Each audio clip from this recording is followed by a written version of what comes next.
So we have here a Miniplane with top 80 engine, and we're gonna be taking apart the clutch housing and look how it look like inside.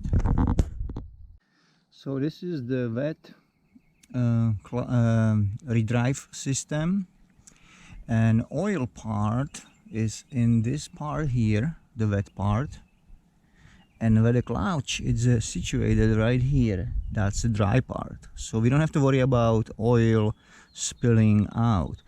In order to get to the clutch, we need to remove those two nuts, this one and the same thing on the opposite side, the other one here, right there. And we can do that without actually removing the propeller even. Yes, so let's get on it.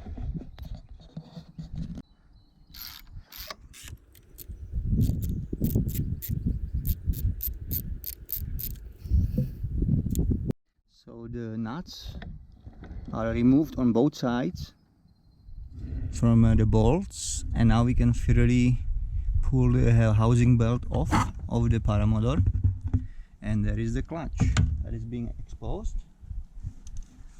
And this is how it looks like inside for those who never seen the automatic clutch on paramotor. Yes, so how it works, basically we have two shoes, and as it's spinning a certain RPM, I don't know exactly, but it's more than 2200 RPMs. Up until then, there are springs that are, here is one and here is the one that is missing. That's why we are taking it apart, so we can replace new missing spring, and those springs pulling these shoes together. And therefore all of this assembly here is sitting on the crankshaft, and as it's spinning 2200 RPMs, the springs are pulling all together. This bell housing right here that surrounds the clutch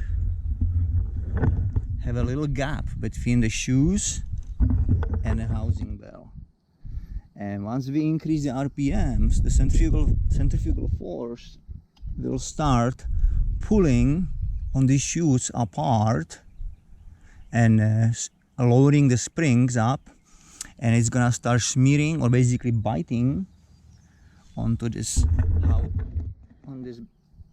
bell, clutch bell, that is basically on the opposite side connected to the shaft through the redrive system into the propeller.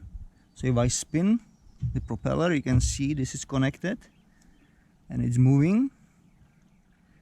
Yes, and that's how the automatic clutch works. There are different automatic clutches on different paramotors. They are similar or same system, but they look different. Some of them they have more than two shoes, some of them have two springs, some of them have the one single spring wrapped around the circumference of the clutch, but they basically work all in the same manner.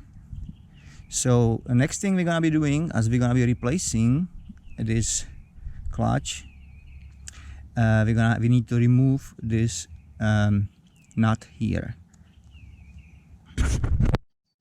Okay, so the nut has been removed, and all we have to do now, there are 2 or 4 bolt holes, and we're gonna be screwing the bolt or 2 on opposite side, each side one, and tightening it. Is going to be sitting against the engine crankcase housing and pulling this clutch off the main engine shaft, the crankshaft, and that's going to that's going to work as the puller.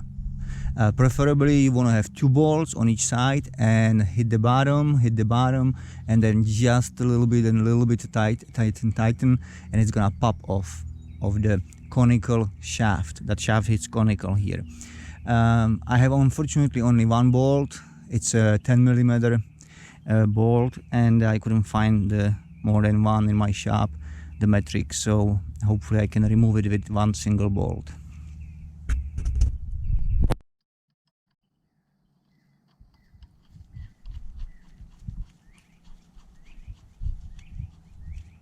Okay, so we tighten by the hand all the way to the bottom, and now we're gonna try. Let us switch the size. That is 10 millimeter.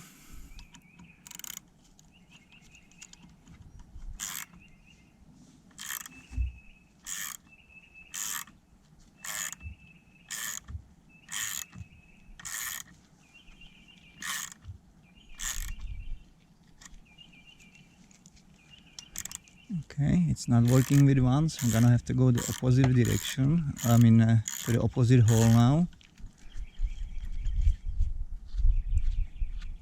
It'll be easier if I have two of them, those bolts. Okay, so we're gonna keep cranking until it pops and it releases. Oh, and it's loose. There you go. So this is the shaft for the engine, crankshaft. And look like the main seal is not looking best. Okay, and putting it together, it's everything same as we took it apart, only in reverse. So we replaced the clutch, put that nut on it, tighten it up. Then we put the housing, redrive housing, and both nuts that holds the housing, and that's it. All together. Let's test it.